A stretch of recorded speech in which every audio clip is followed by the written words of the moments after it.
Good afternoon, treasure seekers and fans of the show, The Civil War Gold. Where are we at today? It's the Grand Rapids Public Library. And we just finished.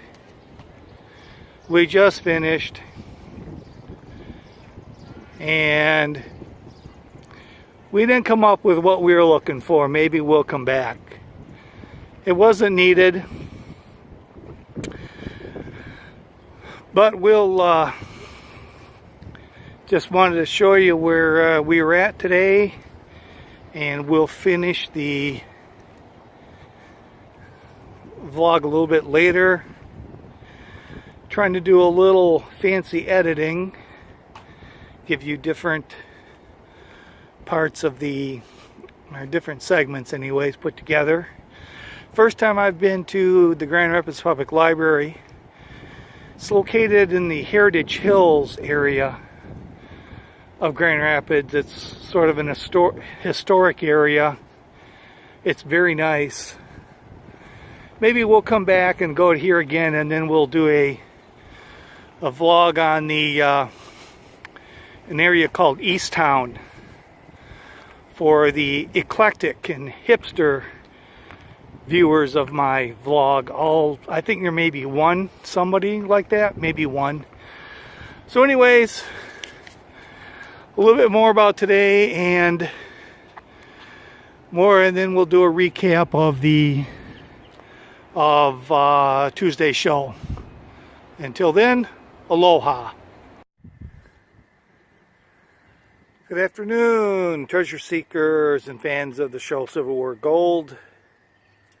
It's Treasure Troller. We're back for part 2 of this week's vlog. Hopefully part 1 came through. If not, just a quick recap. We followed the gentleman to the public library, the Grand Rapids Public Library, and came up empty this time. We didn't have a lot of time there, so if need be, we'll head back.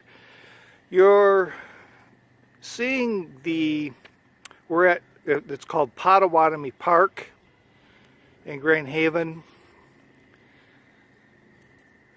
One of my favorite places in Grand Haven, actually. We got the lake down here. There's a boat ramp off to the left of that playground.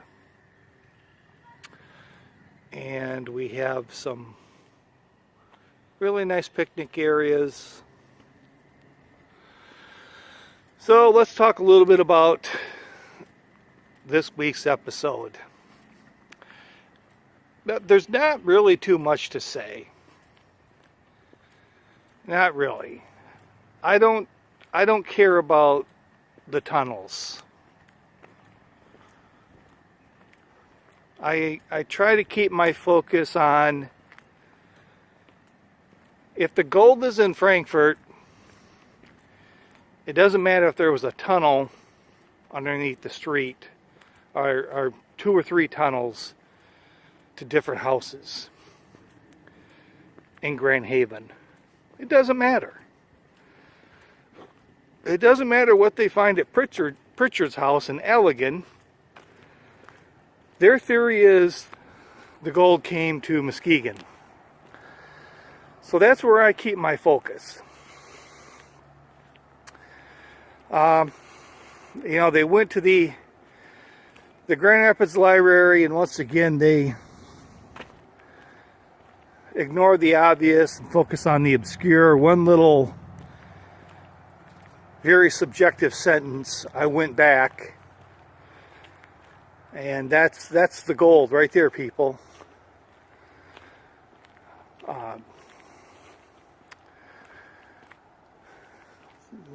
I was hoping to find it to read a little bit more about it. I was not able to. Not that time anyways. I don't know what it means.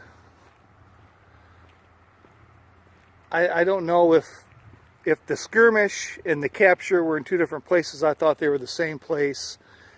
So I honestly don't know. But if need be, we can always look back on it.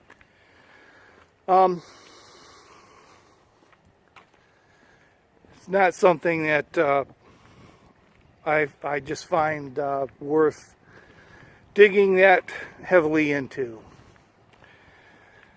Like I said, the digging up houses, looking for tunnels doesn't interest me. If the gold's in Frankfurt, there's no need to. I understand they have to fill up airtime. I'm not ignorant of that fact. I just don't put a lot of emphasis on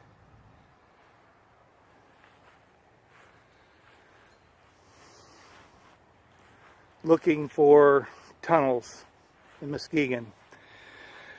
The other thing they brought up was Minty's son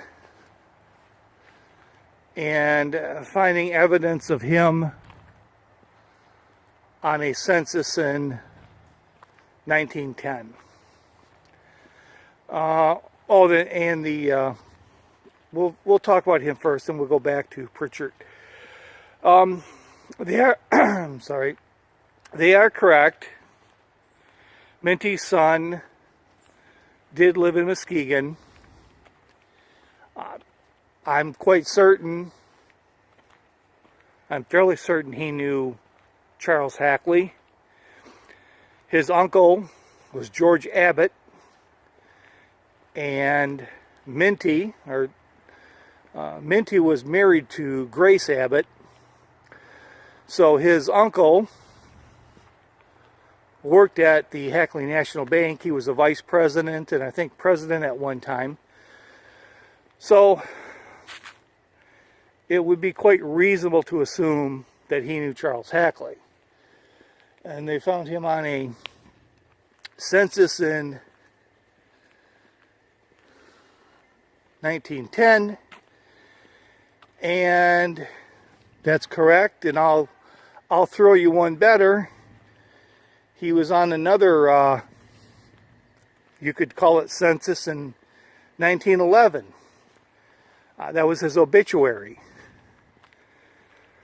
So, if he died in 1911 and the gold moved after 1919, because that's when the Union Bank was built, this is just another little rabbit hole that is going to amount to nothing.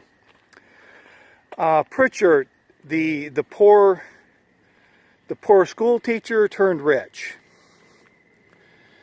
Well, he was a school teacher in Allegan. He was a school teacher for 2 years, and while he taught school, he was, in a sense, a law clerk for an attorney in Allegan. And after 2 years of clerking and teaching, he went to law school at the University of Michigan, got his law degree, and then he was fighting in the Civil War, and he came back and he was a law partner with his the guy that he had clerked for. I don't know how much attorneys made back then,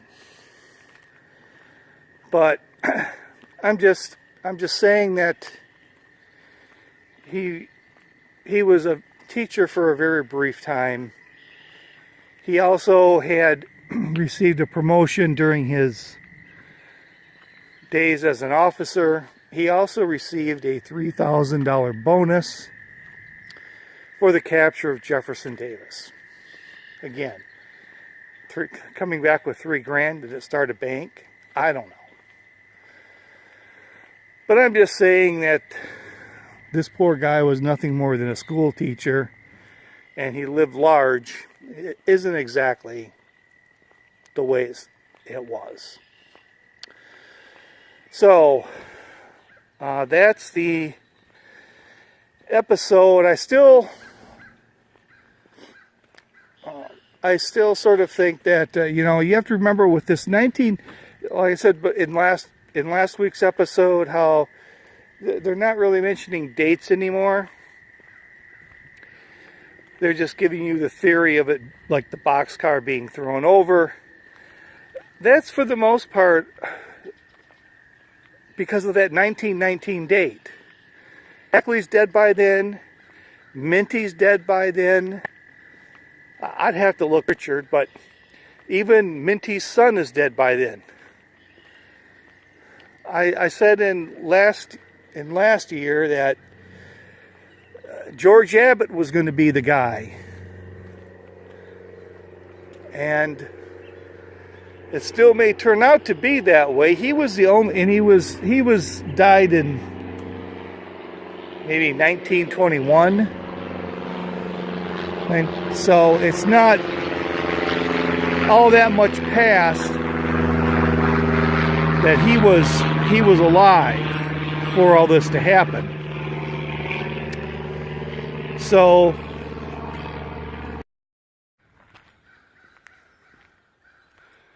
well, for some reason it abruptly ended. I don't know why. So